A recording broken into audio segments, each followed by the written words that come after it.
Share group. Ucapkan salam. Assalamualaikum warahmatullahi wabarakatuh. Ya, waalaikumsalam warahmatullahi wabarakatuh. Mana kabarnya? Alhamdulillah, luar biasa. Tetap semangat. Allahu Akbar. Bismillahirrahmanirrahim. Rabbil zidni ilman warzuqni fahman. Ya Allah, tambahlah ilmuku dan berilah aku pengertian yang mudah. Amin ya rabbal alamin. Ya, sekarang kita belajar biologi. Ya, biologi penyembuhan. Seminggu kalian.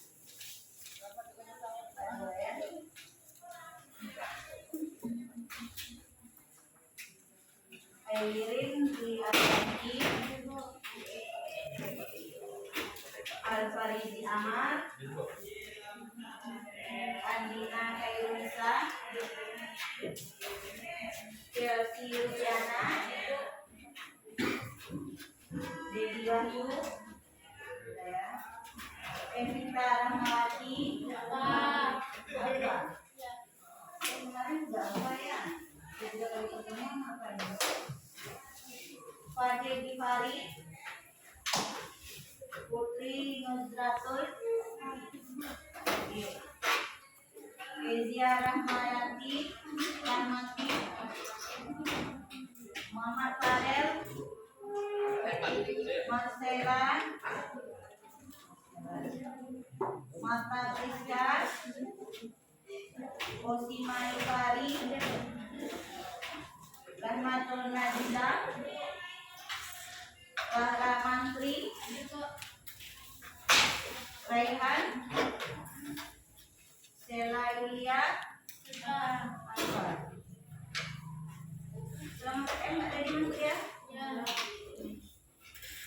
Dindi Aprilia, Zahwa Tiga, Fatmawati,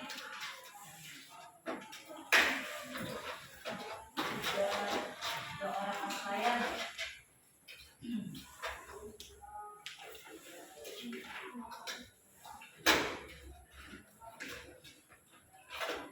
Nah, kita lanjut ya pembelajaran kita tentang virus. Minggu kemarin juga kita belajar tentang virus. Ibu tahu virus ini bukanlah barang yang baru bagi kalian ya. Seperti sekarang ini, apa penyakit yang disebabkan oleh virus yang sedang melanda pandemi di Indonesia malah di dunia? Corona. Ya, maka sekarang kita lihat lebih mendalam apa betul itu virus. Kita lihat kompetensi dasar kita di sini adalah menganalisa replikasi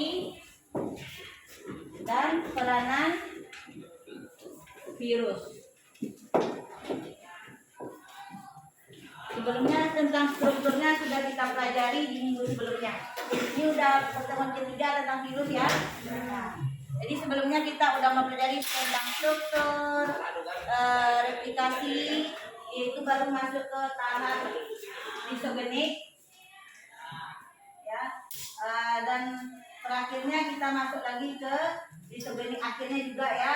Kemudian tentang litik dan juga peranan virus. Kita lihat tentang lisogenik. Lisogenik adalah cara virus memperbanyak diri. Coba siapa yang masih ingat materi yang diterangkan kemarin? Ada berapa tahapan lisogenik? Kenapa?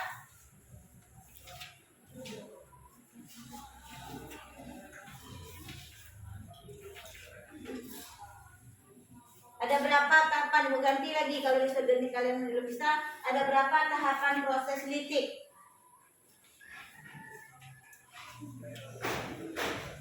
Coba Marcella.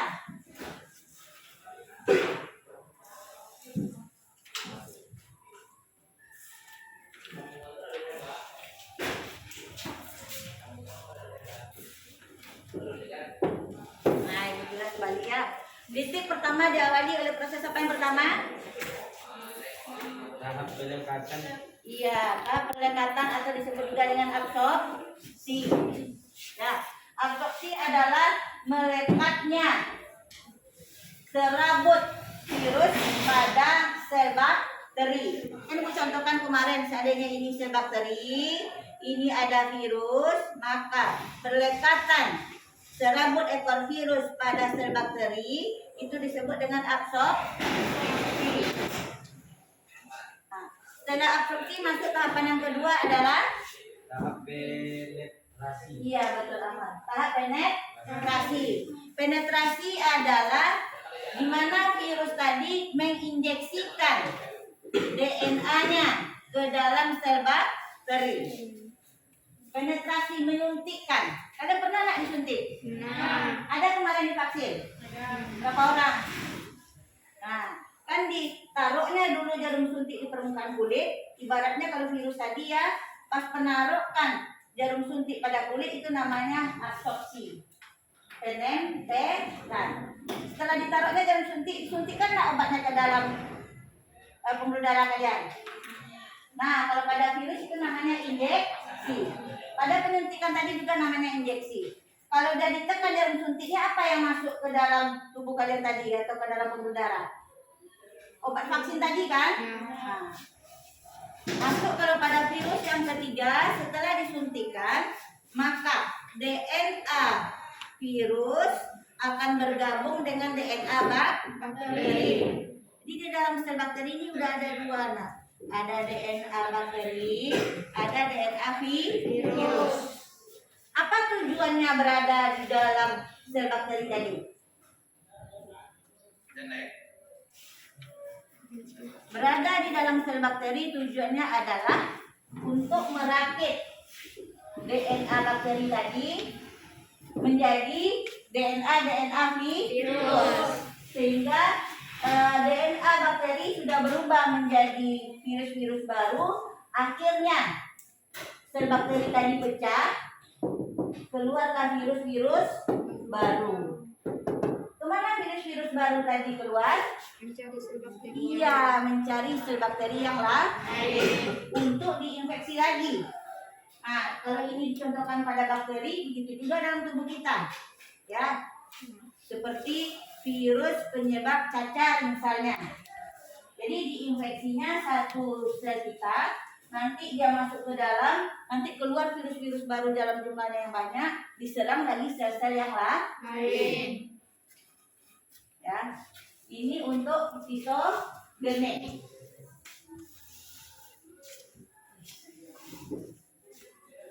Ini untuk litik ya, kan dari buku judulnya ini untuk litik. Nah, litik itu berarti pecahnya sel bakteri. Kenapa dikatakan litik? Karena sel bakteri ini mengalami lisis, pecah dia, keluar virus-virus baru. Itu dikatakan litik. Sedangkan kita tahu proses perbanyakan virus ini ada dua, litik dan lisogenik. Nah, mana yang lisogenik? Ya, kalau lisogenik dia cuma sampai di sini. Ya, jadi absorpsi, pelekatan serabut ekor virus pada sel bakteri pertama. Nah, yang kedua disuntikannya DNA virus ke dalam DNA bakteri. Ini namanya tadi injeksi. Tahap yang kedua. Masuk tahap yang ketiga setelah bergabung. Tadi di sini kan ada DNA bakteri, ada DNA virus. Dia di sini. Berdiam aja dia di sini. Dia tidak pecah. Tidak ada tahapan berikutnya. Tidak ada sintesisnya. Jadi tahapan lisogenik cuma sampai dia bergabung. Itu apa tujuannya bergabung? Nanti sel ini kan membelah kan? Nah, di saat sel ini membelah, kan ibaratnya sel bakteri. Kalau dalam tubuh sel kita juga membelah. Sel kita membelah, makanya kita bisa tumbuh bertambah tinggi dan bertambah lebar. Itu karena sel kita membelah. Juga dengan hewan dan tumbuhan. Nah, setelah bergabungnya di sini, sel ini kan nanti membelah. Kalau satu sel membelah berarti menjadi berapa dia? Jadi dua. Berarti di dalam sel ini ada berapa DNA macamnya? Ada dua. Di dalamnya ada DNA virus dan ada DNA bakteri. Di saat membelah terjadi dua sel. Apakah di masing-masing sel ini ada DNA virus dan DNA bakteri? Ada. Nanti membelah lagi dia. Nah, berarti berubah menjadi empat.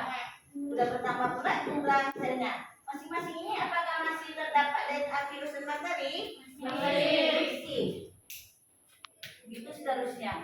Jadi dia tidak memecahkan sel inang, tetapi dia bergabung dengan sel inang. Artinya kalau musuh di sini ibaratnya musuh di dalam selimut. Tidak tentara dia nampaknya. Ya, berarti orang yang terkena penyakit yang virusnya adalah perkembangbiakannya secara lipid, proses penyakitnya ini lama efeknya. Ya, lama efeknya karena virus tersebut dia bergabung dengan DNA inang. Nah, tunggu.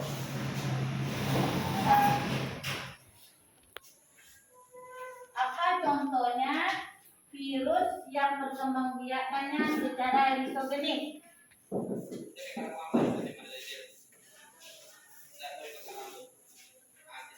Virus temperat. Virus Temperat. temperat. Betul, Omar. Temperat. Yang kedua, virus yang replikasinya atau perbanyakan selnya secara lisogenik atau terjadi penggabungan materi virus dengan materi sel inang.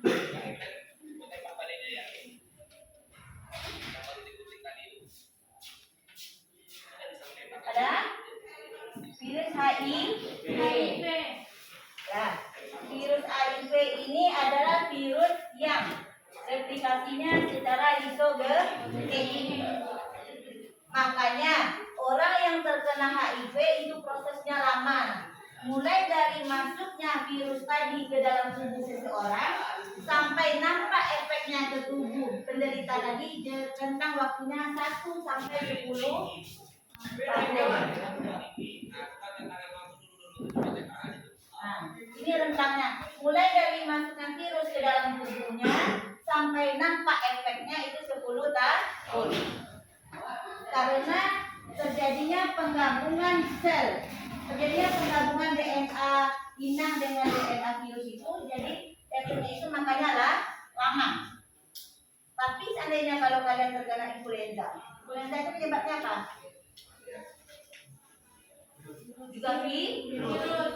Nah, lama enggak prosesnya dari awal kalian kena influenza kemudian sampai kalian terkapar sakit? Lama enggak prosesnya? Sampai enggak 1 minggu. Misalnya kalian kena sekarang ya, kemudian imun kalian terasa lemah, kalian pilek, sampai nanti kalian menjadi demam. Lama atau sebentar prosesnya? Lama. Mana yang lama dari HIV tadi? Lama HIV. Ya. Jadi proses flu atau pilek itu lebih cepat kita rasakan dibandingkan dengan penyakit HIV karena proses perkembangbiakan pada virus penyebab influenza itu secara lipid. Ya. Jadi prosesnya itu cepat. Cepat akibatnya terasa kepada si penderita. Ya. Lihat di sini lagi macam penyakit yang disebabkan oleh virus.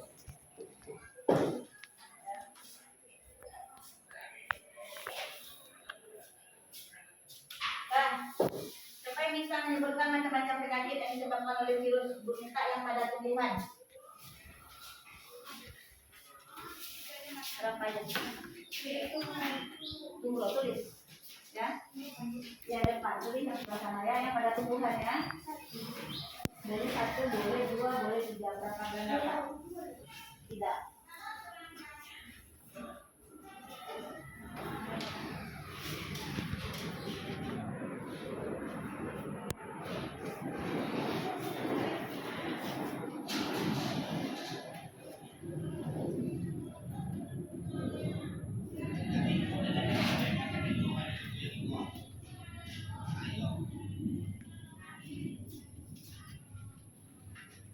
Nah, itu yang sudah tulis oleh Rara. Depan bisa yang kedua, macam penyakit yang menyerang manusia yang disebabkan oleh virus. Yo, silakan.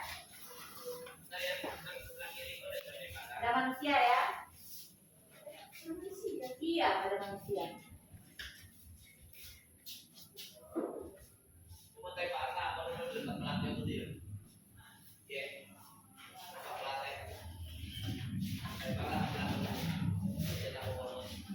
Campak. Ada hewan lagi?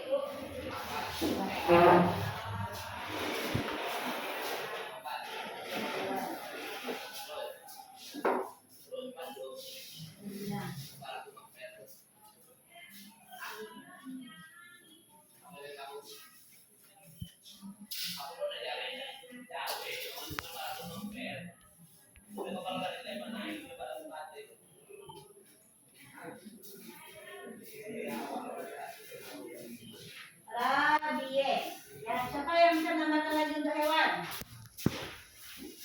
Nah, kata.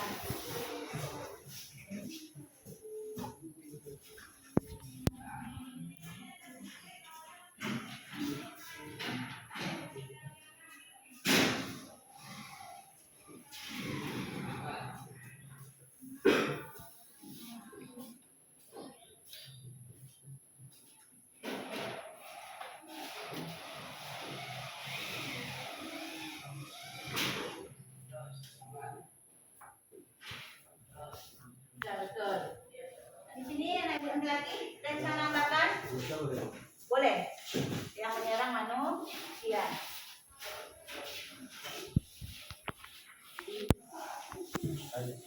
Ya, boleh.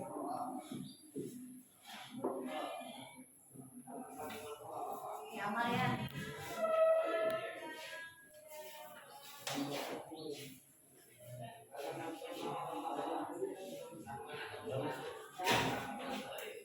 Ya, kalian perhatikan ya.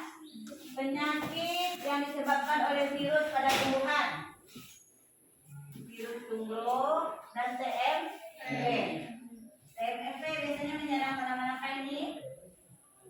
Yang penelitian pertama tentang tanaman virus tembakau. Ya, tembakau. Ya. Kalau tungro pada padi ya, padi ya, atau pada Oryza sativa. Oryza sativa itu bahasa Latin dari padi ya. Campak. Kemudian ibu menanyakan lagi tadi penyakit yang disebabkan oleh virus yang menyerang manusia. Sama campak. Yang kedua apa lagi? Nih, pilek atau flu ini pada manusia. Yang menyerang hewan? Rabies. Apa lagi? Tetelo. Dari penyakit itu pada mulut. Nah, mana kalian yang mau dijelaskan di sini? Virus tungro. Ya. Tungro ini adalah virus yang menyerang tanaman padi. Yang ditandai dengan tanaman itu ubah saja dia. Ya, karena yang dirusaknya di sini adalah jaringan pada padi. Sehingga jaringan tadi tidak bisa membawa makanan ke daun. Terjadilah tanaman rebah dia batangnya. Itu tungro. Ya. Kemudian kalau pada hewan ini rabies. Nah, kalau rabies itu yang diserangnya adalah sel saraf dan bisa ditularkan kepada manusia. Biasanya rabies itu menyerang anjing, ya, kucing. Nah, tanya dulu tentang anjing. Tahu nggak kalian ciri anjing yang diserang oleh rabies? Dari bicara dari orang tua mungkin. Lidahnya keluar. Ekornya ke bawah. Iya, imunnya melengkung ke bawah pada pusatnya. Betul, kedua. Ada tambahan? Mana? Ya, air liurnya keluar. Bersama uluran lidah yang keluar tadi, air liurnya juga keluar. Ketiga, yang keempat. Iya, suka menyendiri di tempat yang gelap. Nah, seandainya anjing tadi menggigit manusia, maka lewat gigitannya tadi yang mengandung air liurnya yang mengandung virus rabies, maka rabiesnya akan menular kepada manusia. Tapi di saat manusia tadi digigit, tidak langsung manusia tadi menderita rabies, tapi berproses dulu yang disebut dengan masa inkubasi. Berapa hari lamanya? Dari awal dia terserang sampai virus tadi berpengaruh terhadap korban tadi.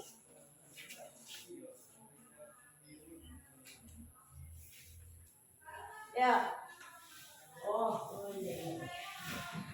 Berapa hari, Nak?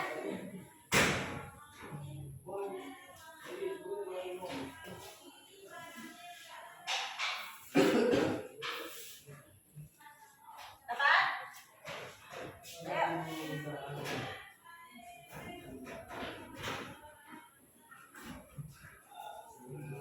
Berapa hari? Proses dari dia digigit sampai berefek kepada si penderita tadi yang digigit oleh anjing yang menderita rabies.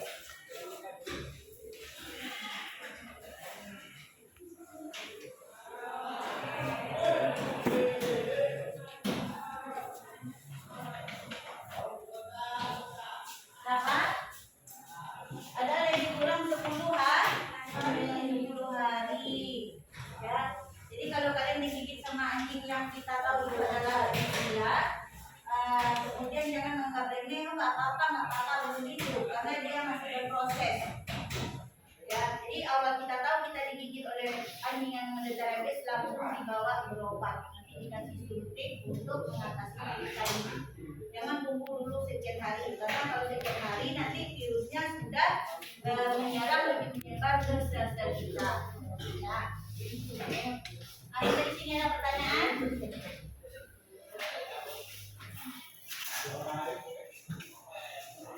Mas Soler, yang lain ada pertanyaan anak tentang ini?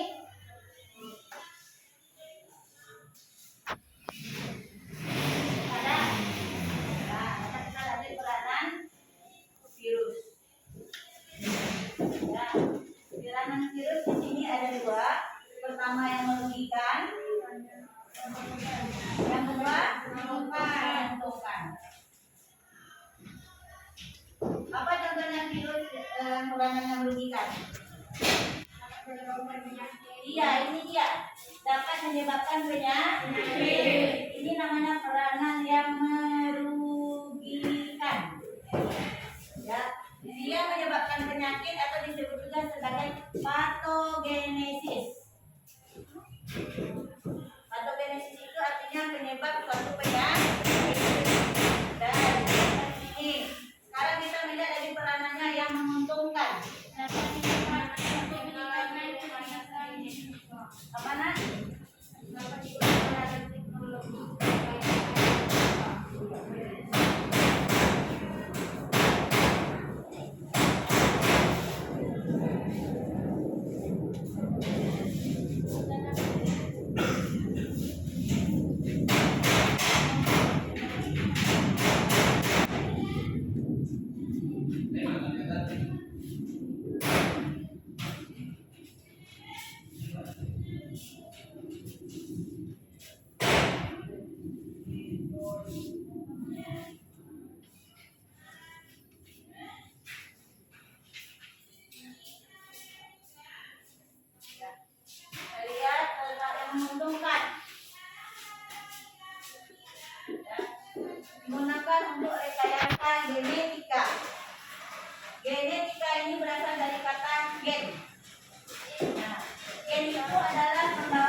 mana gen dari atau DNA dari virus tadi itu dikondisikan sehingga nanti dia bisa berperanan di dalam rekayasa genetika.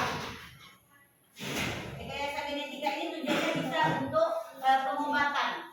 Pengobatan misalnya untuk pencegahan suatu penyakit, ya bisa untuk obat, kemudian bisa untuk pencegahan suatu penyakit. Apa contohnya virus yang digunakan untuk pencegahan suatu penyakit? Dijadikan apa dia untuk pencegahan suatu penyakit? Bagaimana cara virus digunakan untuk menjaga suatu penyakit? Yang kemarin laksanakan kita apa? Vaksin ya. Vaksin.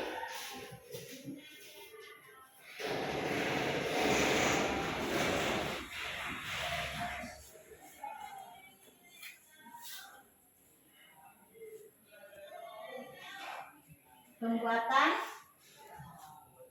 iya betul, pembuatan vaksin. Benar ya. Jadi orang mengatakan menulis ke depan. Pertama digunakan sebagai rekayasa genetika benar. Yang kedua untuk pembuatan vaksin. Contohkan kemarin saya kan vaksin, ya. Nama vaksinnya banyak. Mungkin ada Sinovac, ada yang lainnya, ya. Nah vaksin ini sebenarnya yang diolah itu adalah virus itu sendiri. Jadi virus corona tadi yang direkayasa sehingga dia dilemahkan dan berguna nanti untuk memancing imun orang yang disuntik tadi agar bisa melawan virus corona. Jadi istilahnya di sini vaksin itu digunakan untuk memancing sistem kekebalan tubuh kita. Jadi seandainya kalian yang divaksin itu dalam kondisi imunnya lemah, ya kalian akan merasakan demam, badannya sakit-sakit. Itu adalah reaksi dari vaksin tadi, ya. Nah, seandainya tubuh kita melawan, akhirnya nanti terbentuklah antibodi dalam tubuh kita. Seandainya penyakit betul yang datang, tapi tubuh sudah mempunyai kemampuan untuk melawannya. Ya. Nah, apa betul itu vaksin? Vaksin adalah bibit penyakit yang telah dilemahkan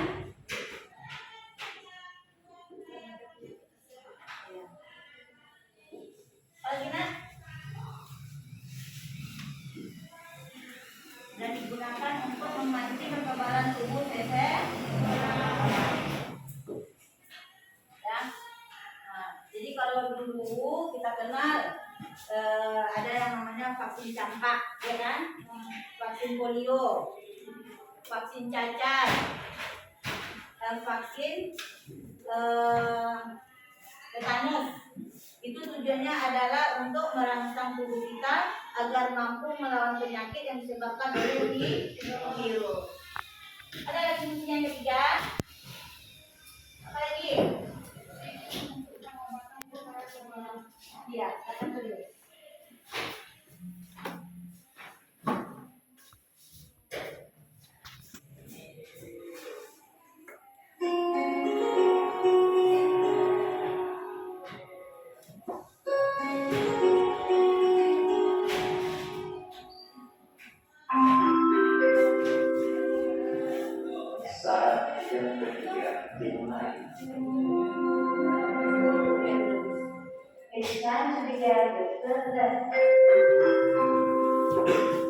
Nah, jadi peranan yang ketiga untuk pengobatan secara biologis. Ya, inilah peranan virus bagi kehidupan manusia. Ya, sekalian di rumah tulis di bukunya.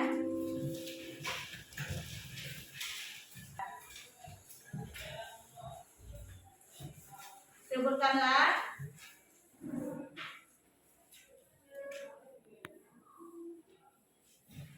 contoh beberapa vaksin yang digunakan.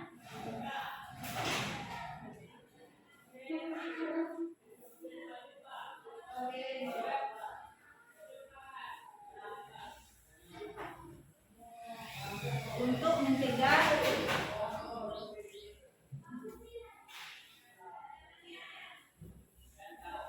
penyakit. Dan apa nama penyakitnya?